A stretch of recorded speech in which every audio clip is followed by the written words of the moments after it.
Dear student, আশা করি তোমরা সবাই ভালো আছো। ঠিক আছে, কেরিয়ার স্টাডি ইউটিউব চ্যানেলের পক্ষ থেকে সবাইকে আরও একবার আন্তরিক শুভেচ্ছা, ভালোবাসা, অভিনন্দন জানিয়ে আজকের বিষয়বস্তু হচ্ছে, আজকে একটা খুব ভালো খুশির খবর রয়েছে তোমাদের সামনে, যেটা আমি পেশ করতে চলছি। ঠিক আছে, তোমরা জানো এসএসসি জিডির ফর্ম পূরণ অলরেডি হয়ে গিয়েছিল অনেকদিন আগে থেকে।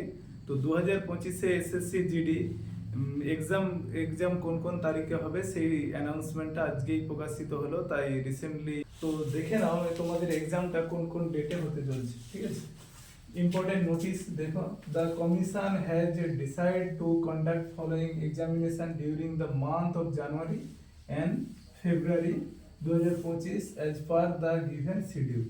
প্রথমে দেখো 1 নম্বরে আছে কি, combined graduate level examination 2024 tyre 2। এটা সিজিএল এর এক্সাম,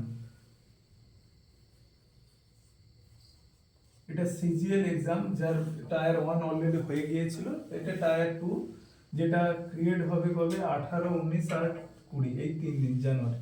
তো এটা থেকে সব থেকে যেটা বিষয়বস্তু হচ্ছে তা হচ্ছে এসএসসি জিডি এক্সাম। এখানে কি লেখা আছে, constable GD in central arm police force, CAPF, SSF, rifleman GD, Assam rifle and সিপাই and narcotics control bureau examination 2025। মোদ্দা কথা হচ্ছে, এসএসসির এক্সাম ডেট কবে থেকে শুরু হবে, 4 তারিখ থেকে শুরু হবে, ফেব্রুয়ারি কত তারিখ পর্যন্ত, 25 তারিখ পর্যন্ত 2025-এ। ঠিক আছে, এবার 4 তারিখ থেকে 4, 5, 6, 7, 8, 9, 10, 11, 12, 13 পর থেকে 4 দিন গ্যাপ আছে। আবার 17 তারিখ থেকে এক্সাম, 17, 18, 19, 20, 21, 22, 25, 21 আছে, তারপরে 24 আছে, 22, 23, 24 নেই, তারপরে একেবারে 25 ফেব্রুয়ারি পর্যন্ত। তো এটা হচ্ছে বিষয়বস্তু। তার মানে আলটিমেটলি তোমাদের হাতে কত দিন আছে। আজকে নভেম্বরের কত তারিখ, আছে 19 তারিখ। ধরো এই মাসের আর আছে 10 দিন। নভেম্বরের কতদিন পাচ্ছ তুমি পড়ার জন্য নভেম্বরে তুমি এই মাসে পেয়ে গেলে 10 দিন। ডিসেম্বর, জানুয়ারি, মানে 30, 60 দিন অ্যাপ্রক্স তোমার কাছে 70 দিন থাকবে তোমার জীবন গড়া, তোমার নিজের ভবিষ্যৎ প্লাস তোমার ফ্যামিলির ভবিষ্যৎকে ক্রিয়েট করার জন্য তোমার হাতে আছে 70 দিন।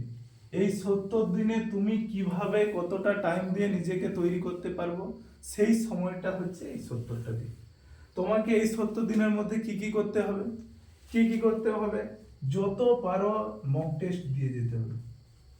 ফার্স্ট অফ অল, অলরেডি তোমাদের সিলেবাস কমপ্লিট আছে। অলরেডি যারা আমাদের কাছে অফলাইন পড়ে তারা জানে অলরেডি আমরা সিলেবাস কাছাকাছি কমপ্লিট করে রেখেছি।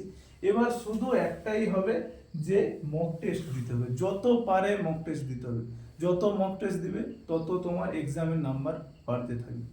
তো আরেকবার আমি ঘুরে বলে দিচ্ছি, এসএসসি জিডি এক্সাম ডেট কবে থেকে শুরু, 4 ফেব্রুয়ারি থেকে শুরু হবে, 4 ফেব্রুয়ারি থেকে শুরু এবং শেষ হবে কত, 25 ফেব্রুয়ারি। তার মাঝে কিছুদিন গ্যাপ আছে, যেমন 13 থেকে 17 এখানে 4 দিনের গ্যাপ আছে, এখানে 21 আছে, তারপরে কত 22, 23 এখানে 2 দিন গ্যাপ আছে। তো গ্যাপের কথা ভেবে লাভ নেই। শুরু কত 4 তারিখ আর শেষ কত 25 ফেব্রুয়ারি। এবার তোমার হাতে সময় আছে কত, 70 দিন। তো 70 দিনের মধ্যে নিজেকে আরো ভালো করে প্রিপেয়ার করো, ভালো করে পড়াশোনা করো। যারা আমাদের কাছে পড়ো আরো ভালো করে পড়ো, যারা আদার্স অন্য কারো কাছে পড়ো তার কাছে পড়তে পারো। কোনো টিচারই খারাপ নয়, যার কাছে পড়ো নিজের বেস্টটা দাও, নিজের সেরাটা দিয়ে এক্সাম ক্লিয়ার করো। আশা করি তোমাদের ভবিষ্যৎ উজ্জ্বল হবে, এই বলে